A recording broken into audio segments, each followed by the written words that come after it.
Welcome everybody to another episode of Murder in Retrograde. We yet again are going to try something new.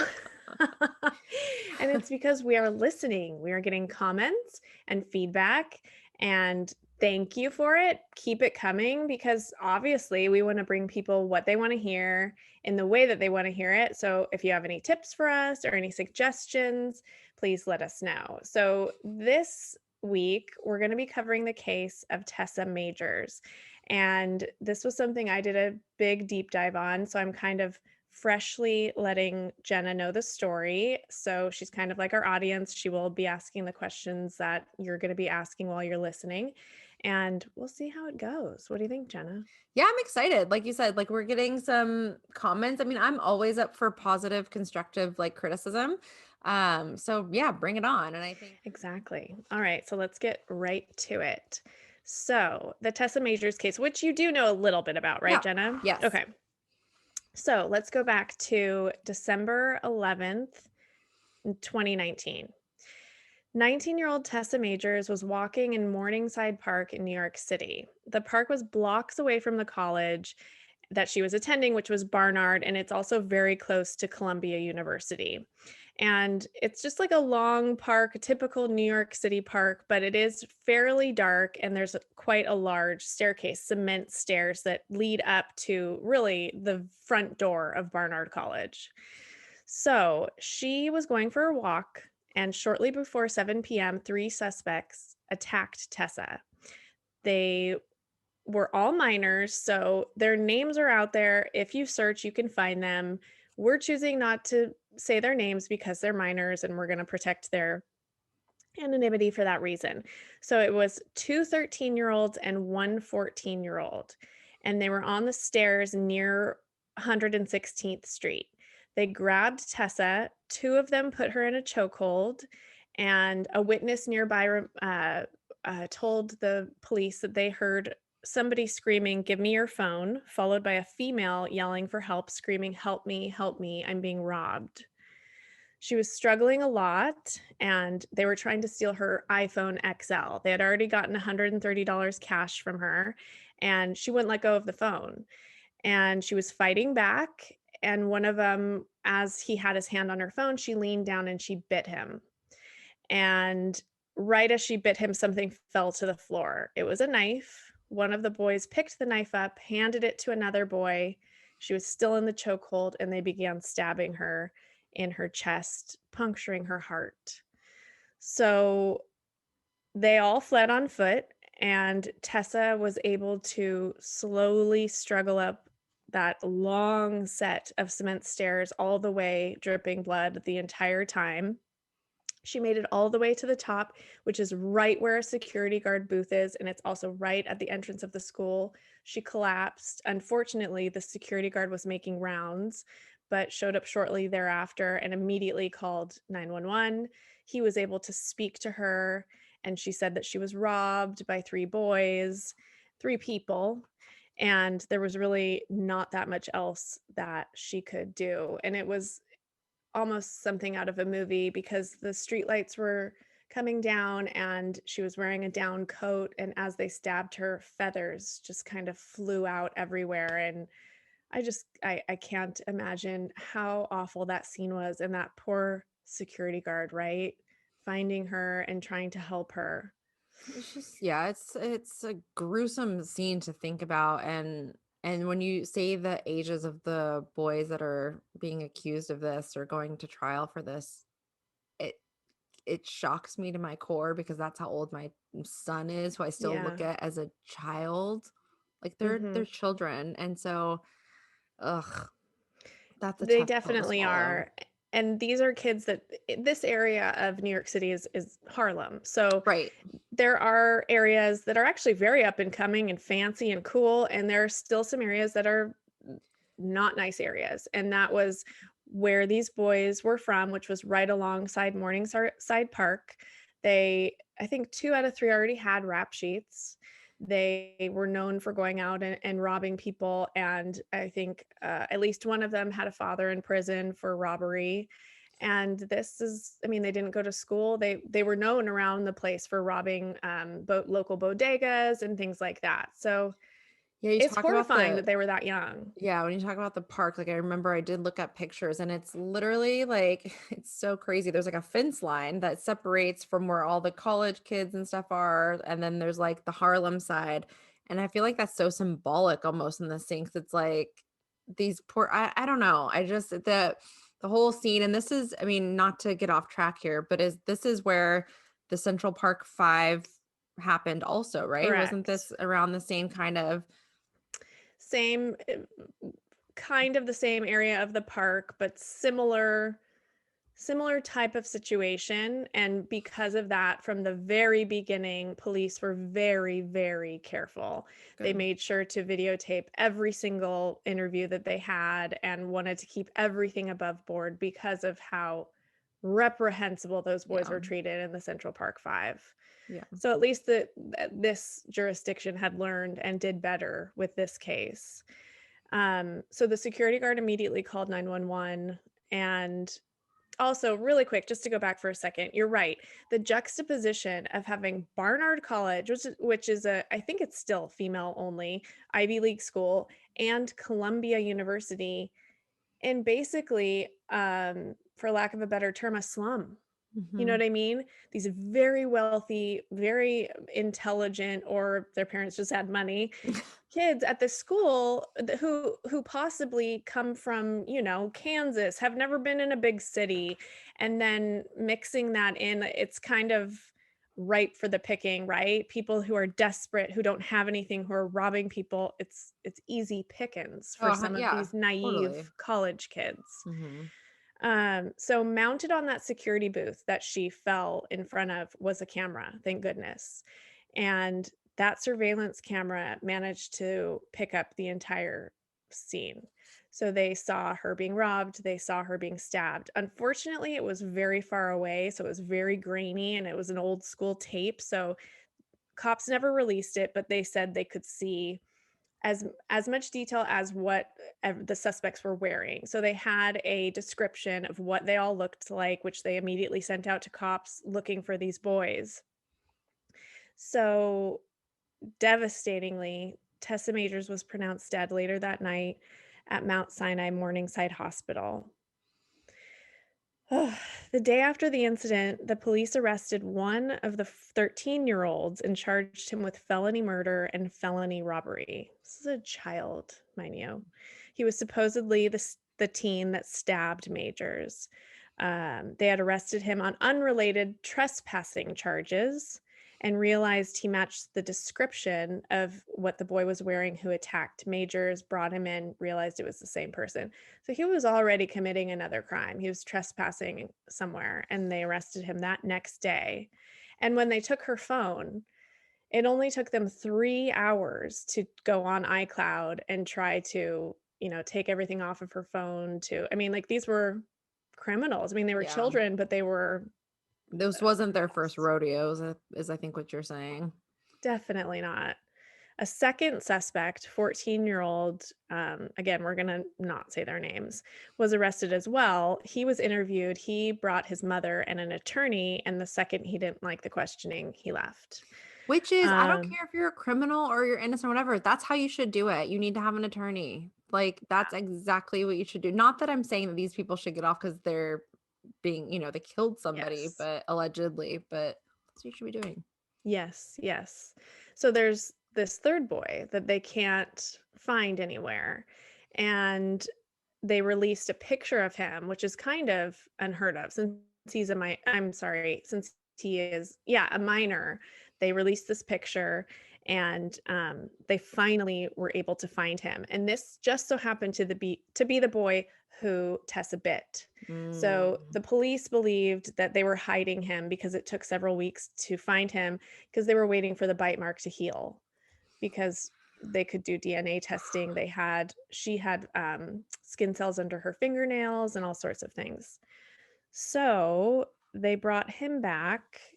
And again, in order to avoid any missteps that occurred in the Central Park 5 case, which was 30 years prior, they called in prosecutors real early on this case.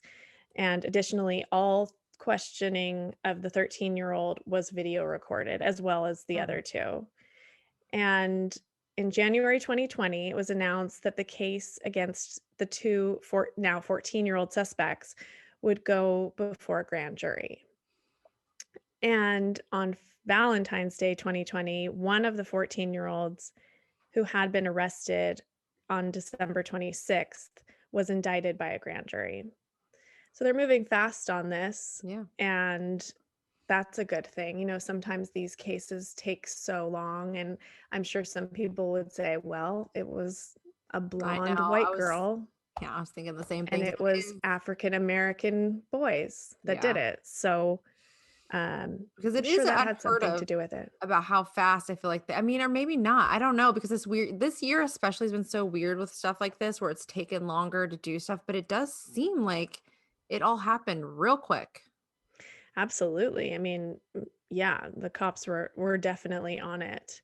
And so the New York City Police Department rearrested him, this last boy, and charged him as an adult with 2 counts of second-degree murder and 1 count of first-degree robbery and 3 counts of second-degree robbery.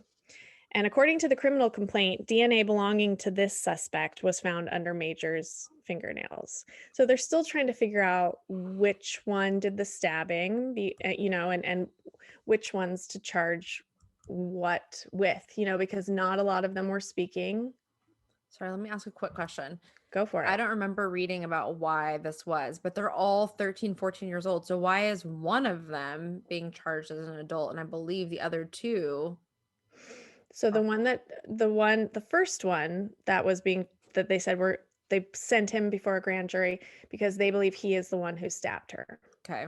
So he was the one that went in front of them. But then there was another boy who held her. And so it's disputed I see which what one you're of saying. them it was that did it, if they both did it. So eventually, those two 14-year-olds were then put before the grand jury. And then on June 3rd, 2020, the last suspect, the 13-year-old male that had been arrested the day after the incident, had just turned 14. He pleaded guilty in family court to robbery in the first degree. Police investigation of surveillance footage had shown that this juvenile, the youngest of the three in the group, had not touched Majors at all during the crime, which the prosecutor said had contributed um, along with his young age and clean record, to the decision to drop the murder charge if the boy pleaded guilty to the robbery. So he ended up getting 18 months in a juvenile detention center because he was not a terrible kid. He was not like these other two. Yes, he had gotten caught up with them, but I mean, he literally, they said, did not even touch her during that crime. Of course, he shouldn't have been in there, but how many good kids get sucked up with the bad crowd every once in a while and have something awful like this happen? It's so scary that you can't be with them all the time. I Yeah. never understood this until I had children, and it's just like you want to be there with them and give them all of the common sense to know who to hang out with and who not to. Not to make light of this, but there was like a scene that makes me think of this scene really quick in Housewives of Orange County. Shannon's like sending her child to college, and there's like a part where her face pops up like 20 times of all the Yes. different like things going through her head. That to me, if you don't have children, that's an exact like that's what's going on in the inside of your brain. You're like, what if Hmm. they do this? What if I do this? What if they are they gonna do this? Are they gonna do that? Like you're just Yeah. constant, like, I don't know how I'm gonna do that. Like when my child has to, Yes. because you want to put them in bubble wrap and just like protect them and make sure they make the right decisions. And so it's so sad to see kids this age being caught up in something like this. And it's just like, ugh, I don't know. It's really heartbreaking. And I hope that the decision was made because of all these things and not because I know farther down the line, I think that they find out like one of the three boys like finally, gave up information. So is that him? Is that why he's getting this lesser? Or is he really truly N- not? That was one of the other boys that is Okay. being charged. So he had a prison phone call with his father, who's still in prison.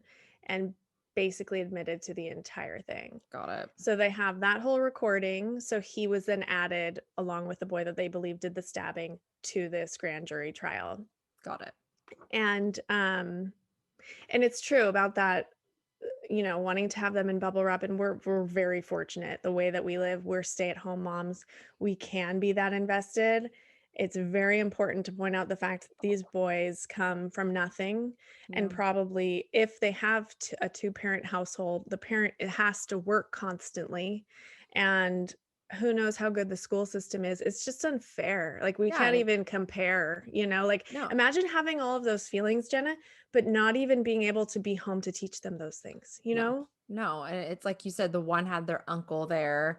So it's like you can see that who's maybe involved with these children. And it's like, yeah, you have to work like to get food on the table, and I wonder if there was something in the neighborhood, or maybe hopefully there should come something like a boys and girls club of some sort, or something to help get these children out of trouble and put them in a safe environment where they can go learn or do something or be around good, not that their parents aren't good people. I don't know anything about their parents, but like No, of course around not, but good adult influences. the parents need help too, though. I Yeah. mean, like, they're probably trying to pay they have, it's COVID just completely destroyed New York City. So Yeah. you can just There's cry so yourself to sleep thinking of how many people need help right now and how many people are hungry and hurting and that sort of thing. So it's important to point out the fact that it's not just these are horrible people. Like, you have to think of what situation they're coming from. It's awful what happened to Tessa. My heart breaks for her family, but there's a bigger problem going on, and this is going to keep happening, unfortunately. I mean, how many cases, Jenna, have we done now of people sending their child to college and they die? too So many. Too many. And we have more coming in the pipeline. That's what's it's like it's never ending. It's never ending. And I'm gonna be like locking my child in her room. Both of I them. know. Like, I know. nope. Like my one thinks he's moving out like the day he turns 18. I'm like, ha ha ha ha, you're funny. You're not going anywhere. Yeah, yeah, absolutely. So, and you mentioned that one of them brought their uncle. Yes, one boy brought his mother, the other boy brought his uncle. And so this was the boy with the clean record. Right. And cops said that they were really impressed because the uncle went in there and he just let this kid have it. He was saying the most prophetic things. You can go online and listen to it. He's like, "I can't believe you're here." He's like, "I'm in a police precinct right now." He's like, "Do you know how old I am? I've made it to 50 and I've never been in a precinct." And he's also a black man. And he's like, "How could you do this? You're a good person." And he just went in on him. And then the cop came in and was bringing him a Gatorade, the boy. And the uncle's like, "What are you doing? Don't give him that. Don't give him anything. I want this to be the worst of his life so he never does it." Like, he was so horrified at what had happened and cared so much about this kid, you could see. And I hope was able to kind of set him straight. But he's the one that still has to serve 18 months in juvenile detention. Juvenile detention, which is scary, and like it can go two ways. You can either scare you straight, or it can you possibly could make wrong connections in there and Yeah. fall down a further path of destruction. And that's what's so sad to me. It's like these children, like you say, if he's a good kid and he comes from people who care about him or trying to take the best to take care of him, and he hasn't done anything, then I feel like there needs to be programs for these kids to like that isn't I don't know. I don't feel like juvenile detention is the right answer, but that's Yeah. probably a whole other conversation. It's a good point. It's never seemed like the right answer. Go put them together with a bunch of other kids that are hurting that need help that can, yeah, they can make alliances and that sort of thing. It's a good point. And also during COVID, there was talk about letting him stay home because Mm, especially in the juvenile detention centers, it's spreading like wildfire. So um I'll look and see if they were able to move him or not. But at this sentencing, Tessa's parents did not come, but they did send a letter on their behalf. So I'm going to read that Yeah. for you guys now. So this is from Inman and Christy Majors, Tessa's mom and dad. Quote, there are no words adequate to describe the pain and suffering that the family of Tess Majors has endured since her death by murder. On Labor Day weekend 2019, the parents of Tess Majors dropped her off at Barnard College in New York City to begin her freshman year of college. 100 days later, they brought her home in Virginia in an urn. What words could be used to describe that grief? Compounding the sudden loss of their talented, kind, and beloved daughter, sister, granddaughter, great granddaughter, cousin, and niece is the incredibly violent nature of her death, which has been described in grisly detail by the respondent himself. The family can, however, articulate how these hearings have amplified their pain. On December 12th, the day after Tess Majors was murdered in Morningside Park, the respondent confessed to his role in the slaying. 6 months later, in his plea deal, the respondent had confessed to telling the truth in December. The Majors family wonders what these hearings have been about. The family notes that negotiated parsings of language of the plea deal, which studiously avoids use of the word murder. So that's interesting. They changed the wording so it doesn't say murder anywhere. They note as well the language used by the Legal Aid Society in their press release regarding the plea deal, which states that, quote, Tess Majors' death was tragic. Reading this description of events, some might wonder if perhaps Tess Majors was involved in an accident. Tess Majors did not die in an accident. Tess Majors was murdered, plain and simple, and no amount of semantic gymnastics challenges that. The family also notes that from December 12th until this day, the respondent has shown a complete lack of remorse or contrition for his role in the murder of Tess Majors. By his own admission, the respondent picked up a knife that had fallen to the ground and handed it to an individual who then used it to stab Tess Majors to death. The family can't help but wonder what would have happened if that knife had been left on the ground. The family of Tess Majors was also impacted by the statement put out by the Corporation Counsel for the City of New York, which claimed that the respondent was, quote, not the main actor in the murder. As far as the family is concerned, there are no minor actors in the murder of Tess Majors. The Corporation Counsel's statement that also states that this plea deal resolution is, quote, in the best interest of the community, end quote. The Majors family wonders how many in the community, any community, including the many Tess was a part of and the ones that her family members continue to be a part of, would agree with this assessment. Tess would have turned 19 on May 11th. That day has come and gone without her. The Majors family has experienced their first Christmas without her, a holiday that would be forever tainted by the sharing the month of murder. The first Mother's Day without her has come and gone. The first Father's Day without her will be this Sunday. The Majors family wakes up thinking about her and goes to bed thinking about her. Her absence is palpable and unrelenting. Oh my gosh, I'm like fighting back tears. I'm not gonna lie. Like, I don't know why I didn't I mean, I knew she was like young and I didn't realize she was 18 years old for that just and the thing that kept coming to my mind even before you read this, it's the exact same thing that they say. What would have happened if they just left that knife? It's like that one moment changed everyone's lives. It's Mhm. just it I don't know. As a It's parent, I feel like devastating. I would obsessively like I don't know. That just is like a detail that is hard. Absolutely. Even if you lose somebody to a natural death, a lot of times you think like maybe it didn't really happen. Maybe it was just a dream. And something like this, so violent, to have to relive that as opposed to just something that's still traumatic, losing somebody in a hospital or what have you. Yeah. I don't think that that pain ever goes away, and not that it matters what kind of person she was, but she sounded amazing. She was a prolific musician. She, played in a band. She was into drama. She was brilliant. She was super close to her family. I think she had one brother, and, just a fantastic family and somebody who really would have made an impact in the world. And unfortunately, it was cut short, but she still is managing to make impact because they have made a lot of changes on campus. For example, The attack prompted new security measures at Morningside Park, so they now have a 25, 24/7 Are you adding band um, hours to security them?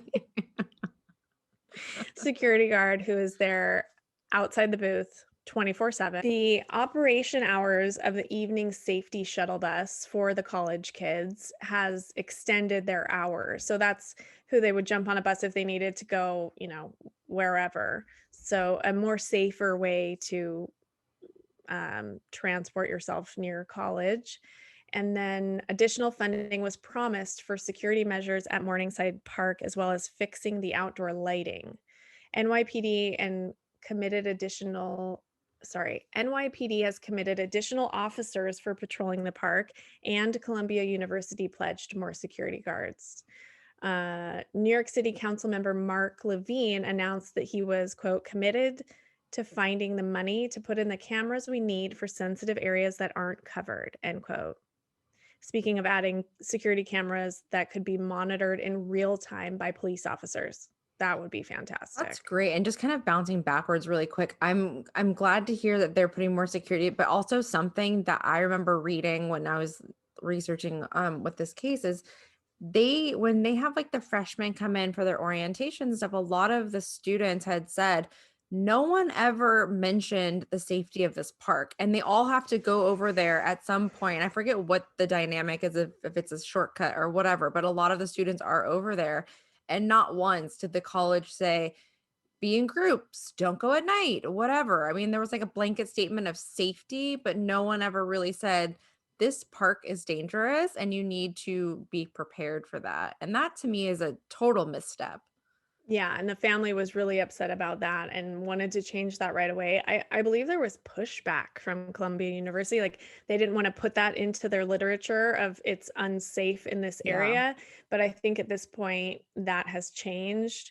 And it's so unfortunate because you're right. You go to college, you think, oh, it's a park. Like if you're right. from somewhere that has no crime, but if you're from New York, you know those things. But yeah, they definitely should be told that. Um, that's a good point. And then as for the last two boys, they are being tried as adults, and it's no longer a New York criminal court. And the trials are all on hold because of COVID, but it's going to be a big deal. And hopefully, even more changes come when that trial begins because of all of the publicity, and more can be done to make this place safer. Yeah, I mean, I think that's really I think there's two kind of categories of things that need to happen. One, figure out what's going on that side of the fence in Harlem that we can help these kids be better and give them more opportunities, give them more resources, put money over there also so that these generations of kids that are like getting in trouble or whatever have options. I mean, it's just sad to me that these 13-year-old kids are finding themselves in this situation. I mean, I just want these children to have some safety and something needs to be done to help these kids, and it just breaks my heart. And then on the other side of it is all the safety, Something that they could and within the college and preparing these very naive 18, 19-year-olds that are coming into a new town, new state, new whatever, new situation, living for their on the by themselves for the first time in their lives. They need to kind of help the parents and guide them like that. yeah. I don't know. I feel like it's a missed opportunity too if they don't do something, I mean, in Tessa's name through the school, because certainly they have a psychology department, certainly they have some sort of community outreach. This could be a college, um, way you could get credits by helping the community, trying to, hang That's out a with these great point. boys or do something. Those colleges have oodles of money. Yeah, that's a great Certainly point. they could protect their staff and students and that area. Yep, that's a great idea. I didn't even think about that, but like, yeah, earning credits to go and I keep saying it just because it's top of mind, but like a boys and girls type club or something Yeah. that will bring, both sides together in a positive way. That's what they need to think that they have somebody that cares about them, Mhm. and that they have hope and there's life beyond this, street corner where you have to rob people to survive. Yeah. Ugh. So that is the story of Tessa Majors, and we will update you as soon as the Supreme Court trial begins and let you know what happens with that. Do we know that are they all being tried well, the one's already been dealt with, right? Because he said so are the two Correct. being tried together or no? Or we don't know. All it says is they're both being tried as adults and they're Okay. both being tried under the Supreme Court. So I'm not quite sure. Hmm. It'll be very interesting to see what happens here. Yeah. It's a I heavy feel like and it case. really is. And like you said earlier, it's not the first one and it's not the last one that we're going to see of these young kids going off to college and finding themselves in these tragic circumstances. I mean, I thought of another thing too, because one of my sisters went to a college that was in a really bad area, and this was like way back in the 80s. So my dad bought her tasers. where'd she, And oh, something I was thinking of, should be a good sponsor for us, but there's this uh, product called, oh no, I'm going to forget. It's like kitty something, but it's for women, and it's this thing you hold in your hand, and it's like brass knuckles but with points, well, no, claws. They look like claws. It's named something like a cat. So you keep that in your hands, like instead in lieu of yeah, keys, yeah. and you can puncture, you can scratch, you can do anything with these. Lady claw, I'll look it up and I'll put it on our Instagram or something. Lady But claw just, sounds like a like, white claw. some things, she could have protected herself at that point, just trying to cover everything, right? I mean, the schools could give those out to every girl or Every boy. person, yeah, every person who wants one, take it, protect yourself. Yeah.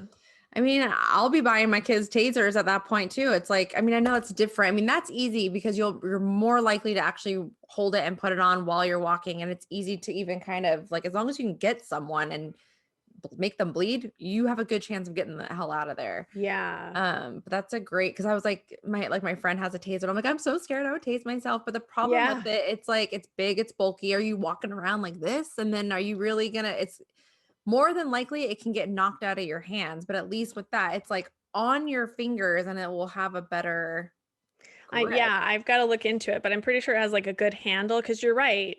That's what they always say about like having guns in the house and that sort of thing. They most often are used against you because you're not adept at them, so somebody can pull it away from you. Yeah. But I mean, I yeah, and might have to make a tasers, purchase. Sounds like something I need in my life. I know. I- Well, so we'll bring that to you as well. oh man. And then Um we have some things have happened this week. We've still got well, Army Hammer stuff going on. the I Army think Hammer thing his is sorry to interrupt. The Army Hammer thing was the latest thing I've seen with that is well the one thing I know and then I want you to talk about the TikTok and I tried to share it on our Instagram but it didn't share the whole video but um there's this girl who's been speaking out. Her name on Reddit is like Honey and Roses, I think. And I believe, if I'm reading everything correctly, she's an African American lady who has said that she was assaulted or had a relationship with him. And she recently tried to commit suicide because people are being so vicious to her. And it's This is why like, women don't talk. This is why women don't exactly. talk. How dare anyone attack someone who's saying that they've been assaulted by someone? And it's like, why? Because he's I mean, he's not even in that many movies. Let's be real. He's not like not that that matters, but like what? Because he's a movie star, like he's good looking. Like these women couldn't possibly be telling the truth. And I'm sorry, but like anyone who, like I said before, you don't just make something like that up. Like No. that is too far beyond the realm of people's like I don't even know how to, Oh, but there's way too much evidence at this point. Like the blonde woman who's speaking quite a bit, who had a relationship with him. Have you seen that he carved his initial into her? oh yeah. Oh yeah. So there's an A right next to her vagina, and she said it was excruciating. And there's a lot of talk about, for example, this blonde woman said, "I don't wanna kink shame."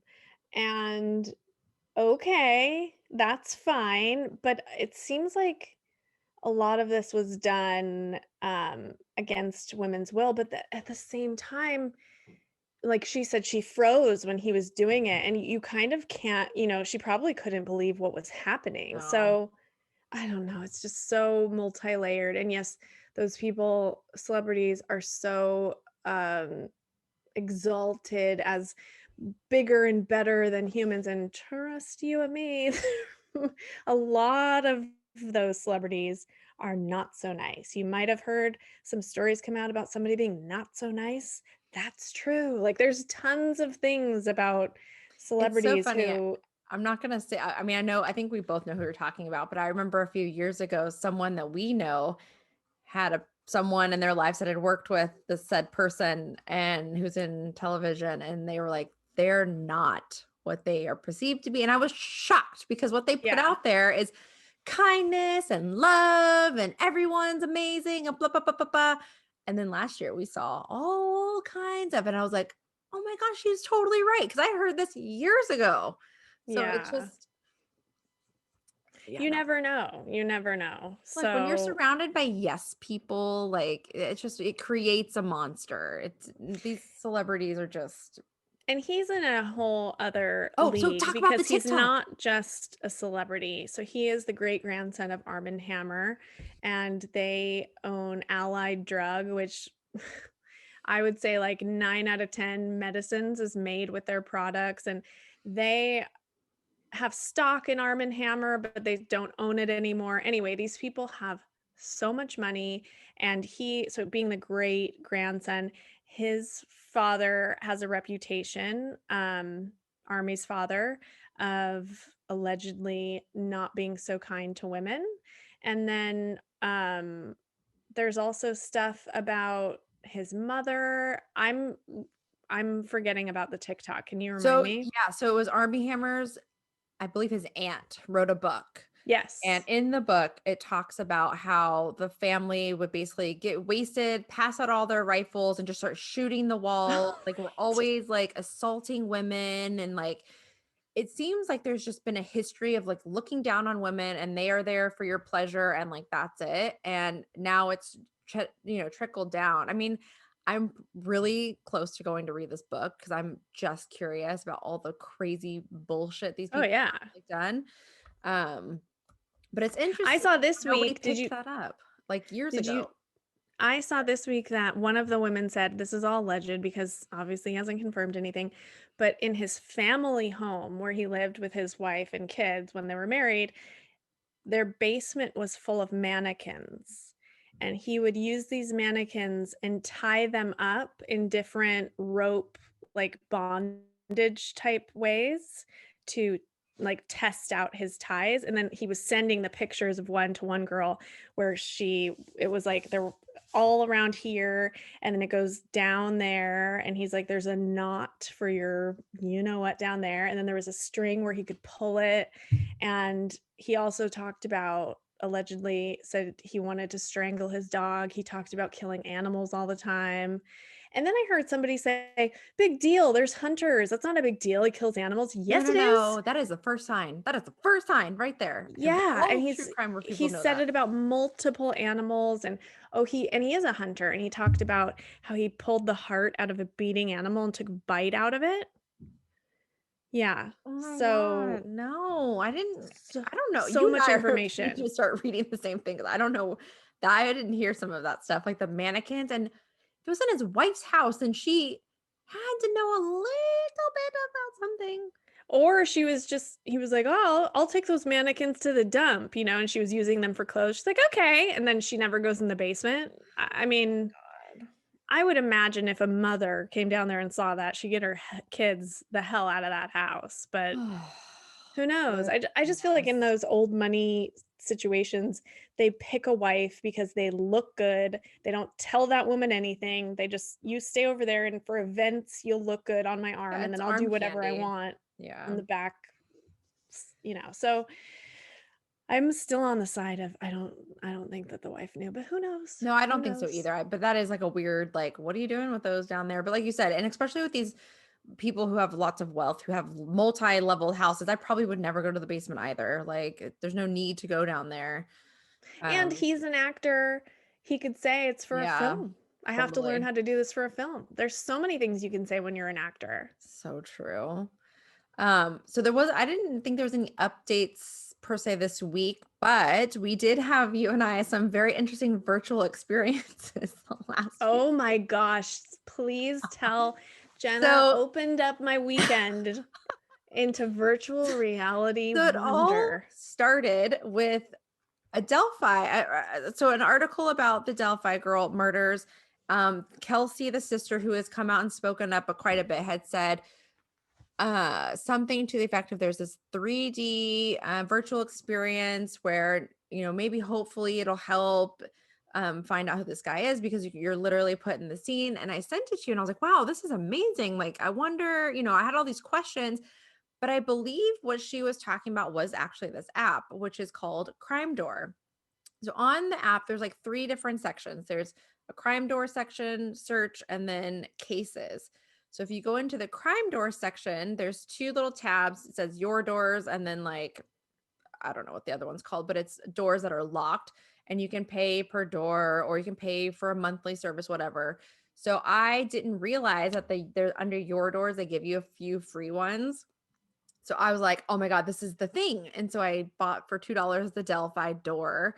And you literally hold your phone like this and you create a door in your screen and you walk through it, and all of a sudden you're in the scene. Like in Delphi's situation, you're on the bridge with the bridge guy, and you can walk up and down the bridge and like look around the surrounding areas, and you can get very close to him. And I had sent you the screenshot. I'll actually put on here for people to see. But when you get up to him, they actually didn't include any features from like the sketches, which I thought was odd, because I thought if you're gonna do this, do it in a way that can be helpful versus like entertainment. I don't know. And so you see just like a blank face, but it's like mirroring the surrounding objects. So depending on where you are, you see like trees or you see the water or the bridge or whatever. So there's no actual facial features. But I you think that can, that's because of the case though, because I know. they changed those two um um they changed the drawing of who they think that the person is. So I think they're still unsure of Yeah. which person it is. So they didn't know, or maybe they put the face on and then it looked kind of morphed Yeah. because they want people to know that it's not for sure that exact drawing, but it's something that should bring something up like, oh, it kind of looks like this person. Yeah. But I So agree, it's a little bit weird when there's no face. I mean, the whole thing is a trip. did you I go was down to like, the Delphi one? Did you see that one, or did you go to not yet. okay. I just got It's to not, Nicole I feel like Brown it's not Simpson. worth the $2 because I mean, depending on what you're trying to get out of it. But I walked up and down the bridge. It's so flipping weird, dude. You're Yeah. literally walking up and down the bridge. You can like look down and see the water. So you are able to get like a sense of where they were and like what their surroundings are. It's creepy AF. So that's what the doors are. And I also did the Nicole Brown and oh my God, what's his Ron Goldman. thank you. I almost said, I don't know what I almost said. Um and you create the door, and then all of a sudden you're standing in front of a dead Nicole. And to me it was like, it took me it's I'm unsure about how I feel about it, to be honest with you, because what's the purpose of that? Like, to Mhm. be a weirdo and look at the crime scene and there's blood everywhere. I don't know. It's morbidly fascinating, but at the same time, like, I don't know if I don't know. And the first thing I told you was that people who have created these crimes that are not maybe in jail can totally go on and just relive their crimes. And that to me completely creeps me out and freaks me out. And When I you don't said know. that, I was like, "Oh my gosh, I did not even think about that," because we know there's quite a few different personality types that love to relive their crimes, and that's why they take souvenirs or videos or that sort of thing. And I'm thinking, so the app I'm pretty sure was created by Paul Holes. Did you know that? Yeah, it's his app. What?